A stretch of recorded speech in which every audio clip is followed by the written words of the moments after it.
ಈ ರೀತಿಯ ಭಾವನೆಗಳೇನಾದ್ರು ಹೆಚ್ಚು ಕೆಲಸ ಮಾಡಿದರೆ ಈ ಚಕ್ರಗಳು ವಿರುದ್ಧ ದಿಕ್ಕಿನಲ್ಲಿ ಕೆಲಸ ಮಾಡುತ್ತವೆ. ಇದೇನಾದರೂ ಡಿಆಕ್ಟಿವೇಟ್ ಆಗಿದ್ದರೆ ಭಯ, ಸಂಕುಚಿತತೆ, ಆಲಸ್ಯ, ಮಂದ ಆ ವ್ಯಕ್ತಿಯಲ್ಲಿ ಆ ಭಾವನೆಗಳಿರುತ್ತವೆ. ಸಾಮಾನ್ಯವಾಗಿ ಈ ಲವರ್ಸ್ ಅವರಲ್ಲಿ ತುಂಬ ಪ್ರೀತಿ ಬಾಂಧವ್ಯ ಬೆಳಿಕೆ ಅನಾಹತ ಚಕ್ರ ಚೆನ್ನಾಗಿರಬೇಕು.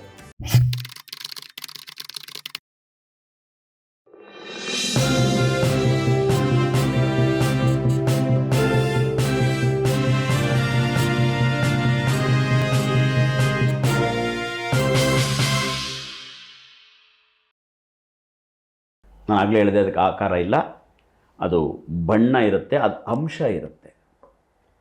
ಈ ಚಕ್ರಗಳು ಚಲನೆ ಹೇಗೆ? ಮೂಲಾಧಾರ ಚಕ್ರದಿಂದ clockwise, anti clockwise, clockwise, anti clock, clock, anti clock, clock, anti clock, ಹಿಂಗೆ ಇದರ ಚಲನೆ ಇರುತ್ತೆ. Clock, anti clock, clock, anti clock, clock, anti clock ಚಲನೆ ಆಗಿರುತ್ತೆ. ಅದು ಹೀಗಿದೆಯಾ ಅದಕ್ಕೆಲ್ಲ ಆಧಾರ ಸಿಕ್ಕಿಲ್ಲ, ಇನ್ನು ಹೇಗೋ ಇದೆ. ಕರೆಕ್ಟಾಗಿ ಅದನ್ನು ಹೀಗೇ ಇದೆ ಅಂತ ನಿಖರವಾಗಿ ಎಲ್ಲೂ ಉಲ್ಲೇಖ ಮಾಡಿಲ್ಲ. ಈ ಚಕ್ರಗಳ ವಿವರಗಳಿಗೆ ಹೇಳ್ತೀನಿ, ಬಹಳ ಆಶ್ಚರ್ಯ ಆಗಿಬಿಡುತ್ತೆ. ಇವೆಲ್ಲ ಈ ಚಕ್ರಗಳ ಒಳಗಿದೆಯಾ ಅಂತ ನಿಮಗೆ ಅನ್ನಿಸ್ಬಿಟ್ಟು. ಹಾಗಾದರೆ ಈ ಚಕ್ರಗಳಲ್ಲಿ 6 ಚಕ್ರವೂ ನಿರಂತರ ಕೆಲಸ ಮಾಡುತ್ತಾ? ಅದು ಪ್ರಶ್ನೆ. ಕೆಲವರಿಗೆ 6 ಚಕ್ರವೂ ಕೆಲಸ ಮಾಡಬಹುದು, ಕೆಲವರಿಗೆ 4, ಕೆಲವರಿಗೆ 3, ಕೆಲವರಿಗೆ 5, ಕೆಲವರಿಗೆ 2, ಅಥವಾ ವೇರಿಯೇಷನ್ಸ್ ಕೂಡ ಇದೆ. ಯಾವಾಗಲೋ ಸಂದರ್ಭಗಳಲ್ಲಿ ಯಾವುದೋ ಒಂದು ಚಕ್ರ ಹೈಲೈಟ್ ಆಗಿರಬಹುದು, ಇನ್ಯಾವುದೋ ಸಂದರ್ಭದಲ್ಲಿ ಬೇರೆ ಚಕ್ರ ಹೈಲೈಟ್ ಆಗಿರ್ಬೋದು. ಜಾಗೃತ ನಿರಂತರ. ಒಂದು ಉದಾಹರಣೆ ಕೊಡೋದಾಗ್ತೀನಿ ನಿಮಗೆ. ಹಸಿರು ಬಣ್ಣ ಕಾಣ್ತಾ ಇದೆ, ಏನದು? ಅನಾಹತ ಚಕ್ರ. ಅದು ಪ್ರೀತಿ, ಪ್ರೇಮ, ಕಮ್ಯುನಿಕೇಷನ್ನು, ಸಂತೋಷ, ಹೊಂದಾಣಿಕೆಯನ್ನು ಸೂಚಿಸುತ್ತೆ ಇದು ಈ ಚಕ್ರ. ಈ ಚಕ್ರ ಯಾವಾಗ ಜಾಸ್ತಿ ಆ್ಯಕ್ಟಿವೇಟ್ ಆಗುತ್ತೆ? ಮದುವೆ ಸಂದರ್ಭಗಳಲ್ಲಿ, ಗೃಹ ಪ್ರವೇಶ ಸಂದರ್ಭಗಳಲ್ಲಿ, ಯಾವುದೇ ಶುಭ ಸಂದರ್ಭಗಳಲ್ಲಿ, ಶುಭ ಸಮಾನವಾದಂಥ ವಾತಾವರಣಗಳಲ್ಲಿ ಇದು ಜಾಸ್ತಿ ಆ್ಯಕ್ಟಿವೇಟ್ ಆಗುತ್ತೆ. ಮದುವೆ ಸಮಾರಂಭಗಳಲ್ಲಿ ಬಂದವ್ರನ್ನೆಲ್ಲ ಏನು ಮಾಡ್ತೀರಾ ನೀವು? ಎಲ್ಲರನ್ನೂ ಪ್ರೀತಿಯಿಂದಲೇ ಮಾತಾಡಿಸ್ಬೇಕು. ಅವತ್ತು ಕೋಪ, ದ್ವೇಷ, ಅಸೂಯೆಯನ್ನು ಗಂಟು ಮೂಟೆ ಕಟ್ಟಿ ನಾವೆಲ್ಲ ಯಾಸ್ತಿರ್ತೀವಿ ಮದುವೆ ಮುಗಿಯೋವರೆಗೂ. ಏಕೆಂದರೆ ಮದುವೆಗೆ ಬಂದಂಥವ್ರು ಅತಿಥಿಗಳ ಭಾವನೆ ಮುಖ್ಯ, ಅವರ ಸತ್ಕಾರ ಮುಖ್ಯ ಅಲ್ವಾ? ಈ ಚಕ್ರ ಆವಾಗ ತನಮಗೆ ಗೊತ್ತಿಲ್ಲದಾಗೆ ಆ್ಯಕ್ಟಿವೇಟ್ ಆಗುತ್ತದೆ. ಈಗ ಬನ್ನಿ ಊಟ ಮಾಡ್ಕೊಂಡೆ ಹೋಗಬೇಕು, ಚೆನ್ನಾಗಿದ್ದಾರಾ, ಎಲ್ಲ ಚೆನ್ನಾಗಿದ್ದಾರಾ, ನೀವು ಬಂದಿದ್ದು ಭಾಳ ಸಂತೋಷವಾಯಿತು, ದಿಸ್ ಇಸ್ ಪ್ರೀತಿ. ಈ ರೀತಿ ಆಯಾ ಸಂದರ್ಭಗಳಿಗೆ ತಕ್ಕಂತೆ ಕೂಡ ಈ ಚಕ್ರಗಳು ಕೆಲಸವನ್ನು ಮಾಡುತ್ತವೆ. 6 ಚಕ್ರಗಳು ಅಥವಾ 5 ಅಥವಾ ಕನಿಷ್ಠ 4 ಚಕ್ರಗಳಾದರೂ ಕೆಲಸ ಮಾಡಿಸ್ಬೇಕು. ಅಂದರೆ ಮನುಷ್ಯ ಹೇಗಿರಬೇಕು? ಇದು ಬಹಳ ಮುಖ್ಯ. ಮನುಷ್ಯನ ಚಿಂತನೆ ಪ್ರಾಪಂಚಿಕವಾಗಿರಬೇಕು. ಸರ್ವೇ ಜನೋ ಸುಖಿನೋ ಭವಂತು ಅನ್ನೋ ಥರ ಇರಬೇಕು. ಅವನು ಕಂಡ್ರೆ ದ್ವೇಷ, ಇವನು ಕಂಡ್ರೆ ದ್ವೇಷ, ಅವ್ರು ಕಂಡ್ರಾಗಲ್ಲ, ಆಮೇಲೆ ಎಲ್ಲವೂ ನನಗೇ ಬೇಕು, ಎಲ್ಲರನ್ನೂ ಕಾಲೆಳೆದು ತುಳ್ಕೊಂಡು ಅವ್ರ ಮೇಲೆ ಹತ್ತಿ ಹೋಗಬೇಕು. ಅಪಹಪಿಕೆ. ಯಾವನಾರು ನನಗೆ ವಿರುದ್ಧವಾಗಿದ್ದಾನೆ ಅಂದರೆ ಅವನ್ನ ಕೊಂದ್ಬಿಡಬೇಕು, ಮುಗಿಸ್ಬಿಡಬೇಕು. ಏನಾರು ಮಾಡಿ ಅವನ್ನ ಹಗರಣಗಳು ಸಿಲುಕಿಸಬೇಕು. ಈ ರೀತಿಯ ಭಾವನೆಗಳೇನಾದ್ರು ಹೆಚ್ಚು ಕೆಲಸ ಮಾಡಿದರೆ ಈ ಚಕ್ರಗಳು ವಿರುದ್ಧ ದಿಕ್ಕಿನಲ್ಲಿ ಕೆಲಸ ಮಾಡುತ್ತವೆ. ಅದು ಡೇಂಜರು. ಯಾರಿಗೆ ಹೃದಯ ಪರಿಶುದ್ಧತೆ, ಸಮಾನ ಆಲೋಚನೆ, ಆಸೆ ಇರಬೇಕು ಮನುಷ್ಯನಿಗೆ, ಆದರೆ ದುರಾಸೆ ಇರುವವರಿಗೆ ಇದು ಕಷ್ಟ. ಪರಿಶುದ್ಧವಾಗಿರಬೇಕು, ಸಮಾನಾಂತರವಾಗಿರಬೇಕು. ಇಲ್ಲೂ ಹೋಗಬಾರ್ದು ಭಾವನೆ, ಕೆಳಗೂ ಹೋಗಬಾರ್ದು, ನ್ಯೂಟ್ರಲಲ್ಲಿರಬೇಕು. ಎಲ್ಲರನ್ನೂ ಪ್ರೀತಿಸಬೇಕು, ಗೌರವಿಸಬೇಕು, ಕಾಲಕ್ಕೆ ತಕ್ಕಂತೆ, ಮನುಷ್ಯನಿಗೆ ತಕ್ಕಂತೆ ಜೀವಿಸಬೇಕು, ಎಲ್ಲರಲ್ಲೂ ಹೊಂದಾಣಿಕೆ ಮಾಡ್ಕೋಬೇಕು. ಈ ರೀತಿ ಮನೋಭಾವಗಳು ಯಾರಿಗಿರುತ್ತದೋ ಅವರಿಗೆ 6 ಚಕ್ರಗಳಲ್ಲಿ ಕನಿಷ್ಠ 4 ಚಕ್ರಗಳಾದರೂ ನಿರಂತರ ಕೆಲಸ ಮಾಡುತ್ತಿರುತ್ತವೆ, ಚಾಲನೆಯಲ್ಲಿರುತ್ತವೆ. ಹಾಗಿದ್ರೆ ಅವು ಚಾಲನೆ ಮಾಡೋಕ್ಕೆ ಏನು ಮಾಡಬೇಕು? ಅದು ಮುಂದೆ ಬರುತ್ತೆ. ಏನೂ ಮಾಡಲ್ಲ ರೀ, ಕೆಲವರು ಧ್ಯಾನ ಮಾಡಲ್ಲ, ಯೋಗ ಮಾಡಲ್ಲ, ಸುಮ್ಮನೆ ಜೀವನ ಮಾಡ್ಕೊಂಡು ಹೋಗ್ತಾರೆ. ಆದರೂ ಇವು 4 ಚಕ್ರ ಕೆಲಸ ಮಾಡಿರುತ್ತೆ, 4ರಿಂದ 5 ಚಕ್ರ. ಯಾರಿಗೆ? ನಿರಂತರ ಅಧ್ಯಯನಶೀಲರಿಗೆ ಇಂಪಾರ್ಟೆಂಟ್. ಧ್ಯಾನ ಕಣ್ಣು ಮುಚ್ಕೊಂಡು ಕೂತ್ಕೊಂಡು ಗಂಟುಗಟ್ಟಲೆ ನಾವು ಏನೋ ಮಾಡಿದ್ರೆ ಮಾತ್ರ ನಮಗೆ ಧ್ಯಾನ ಒಲಿಯುತ್ತೆ ಅಥವಾ ಈ ಚಕ್ರಗಳು ಒಲಿಯುತ್ತೆ, ದೈವಕೃಪೆ ಒಲಿಯುತ್ತೆ ಅಂತಲ್ಲ. ಮಾಡುವ ಕೆಲಸವನ್ನು ನಿಗವಿಟ್ಟು ಅಚ್ಚುಕಟ್ಟಾಗಿ ಪ್ರಾಮಾಣಿಕವಾಗಿ ಮಾಡಿದರೆ, ಧ್ಯಾನ ಮಾಡಿದರೆ ಸಿಗುವ ಎಲ್ಲ ಫಲಗಳು ಸಿಗುತ್ತವೆ.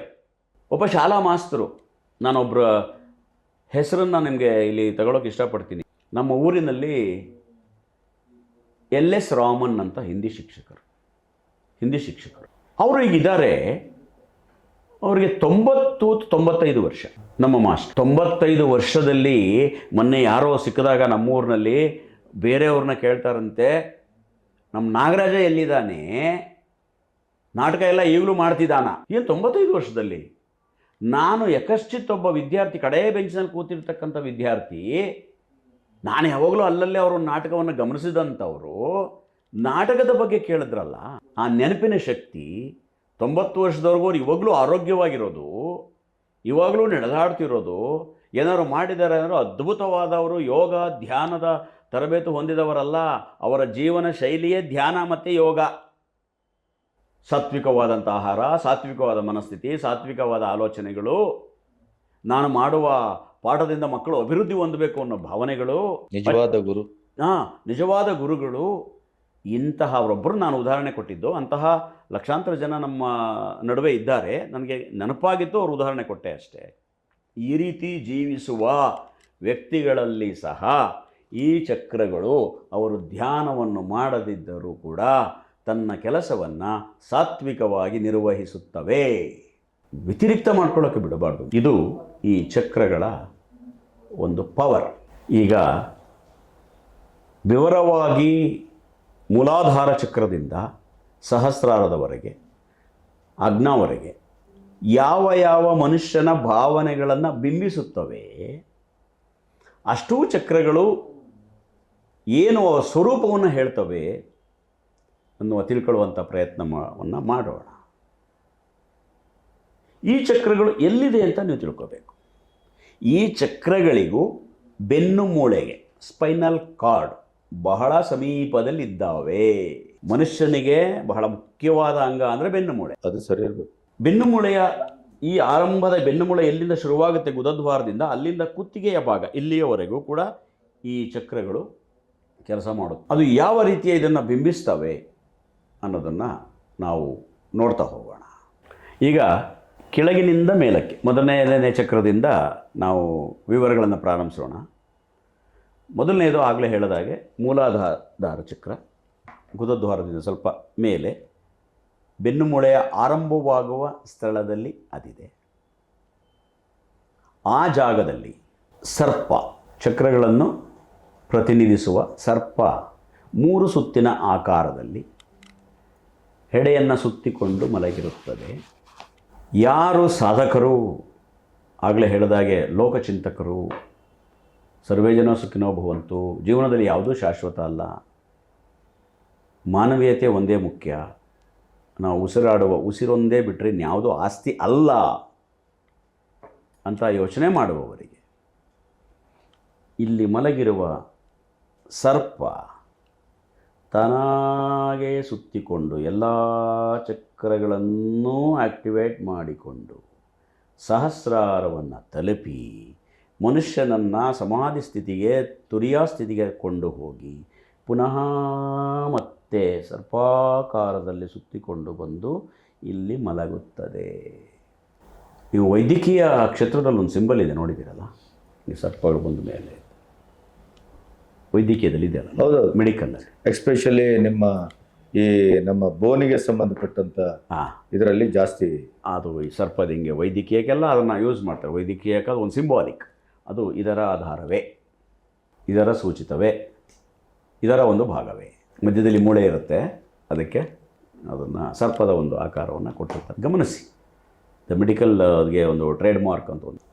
ಈ ಮೂಲಾಧಾರ ಚಕ್ರ ಹಾಗಾಗಿ ಪ್ರಾಧಾನ್ಯ. ಈ ಚಕ್ರದ ಹೆಸರೇ ಇಂಗ್ಲೀಷ್ನಲ್ಲಿ ಹೇಳೋದಾದ್ರೆ ಸರ್ವೈವಲ್, ಕನ್ನಡದಲ್ಲಿ ಸಾತ್ವಿಕತೆ, ಸಸ್ಟೈನ್ ಆಗುವಿಕೆ, ಆ ಒಂದು ನಮ್ಮ ತನ ಉಳಿಯುವಿಕೆ. ಇದು ಆ್ಯಕ್ಟಿವ್ ಆಗಿದ್ದರೆ, ನಾನಾಗಲೇ ಹೇಳಿದೆ, ತಿರುಗ್ತಿದ್ರೆ, ಕ್ಲಾಕ್ ವೈಸ್ ತಿರುಗ್ತಾ ಇದ್ದರೆ ಆ ವ್ಯಕ್ತಿಗೆ ಜೀವನ ಪೂರ ಧೈರ್ಯ, ಕ್ರಿಯಾಶೀಲತೆ, ಉತ್ಸಾಹ, ನಾವೆಲ್ಲರೂ ಒಂದೇ, ಏನು ಬೇಕಾದರೂ ಸಾಧಿಸುತ್ತೇನೆ, ಜೀವನದಲ್ಲಿ ಅಂದುಕೊಂಡಿದ್ದೆಲ್ಲ ಕ್ಷೇತ್ರವನ್ನು ತಲುಪುತ್ತೇನೆ, ಯಾವಾಗಲೂ ಆರೋಗ್ಯವಾಗಿರುತ್ತೇನೆ ಎನ್ನುವ ಭಾವನೆ ಇರುತ್ತದೆ. ಇದು ಆ್ಯಕ್ಟಿವ್ ಆಗಿದ್ದರೆ.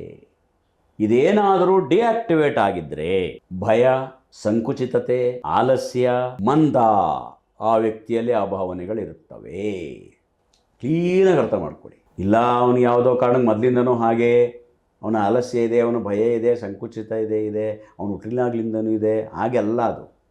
ಈ ಚಕ್ರವನ್ನು ಆ್ಯಕ್ಟಿವೇಟ್ ಮಾಡಿಕೊಂಡ್ರೆ ಎಂಥ ಭಯದ ಮನುಷ್ಯ, ಸಂಕೋಚತೆಯ ಮನುಷ್ಯ, ಆಲಸ್ಯದ ಮನುಷ್ಯ ಚುರುಕಾಗ್ತಾನೆ.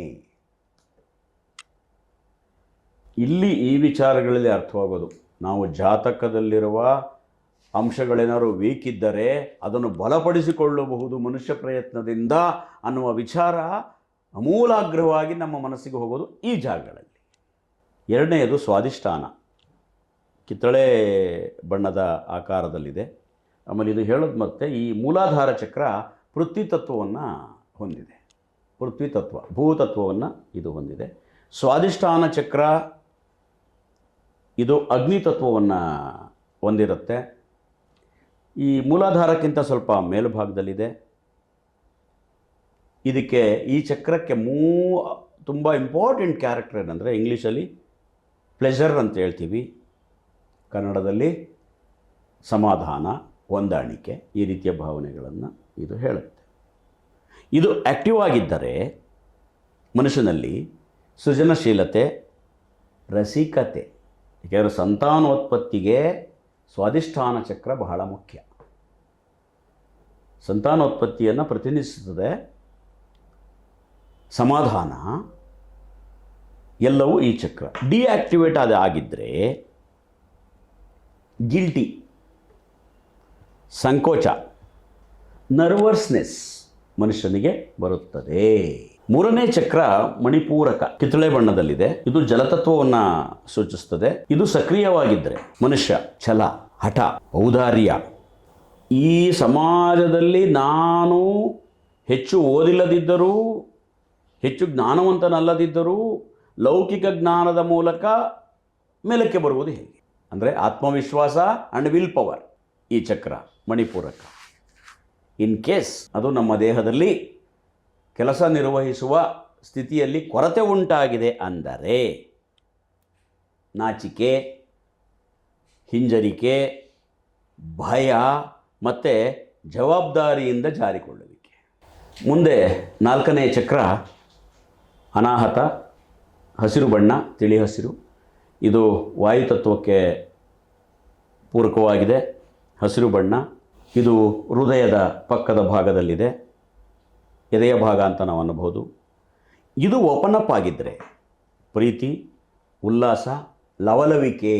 ಸಾಮಾನ್ಯವಾಗಿ ಈ ಲವರ್ಸ್ ಅವರಲ್ಲಿ ತುಂಬ ಪ್ರೀತಿ ಬಾಂಧವ್ಯ ಬೆಳಿಕೆ ಅನಾಹತ ಚಕ್ರ ಚೆನ್ನಾಗಿರ್ಬೇಕು.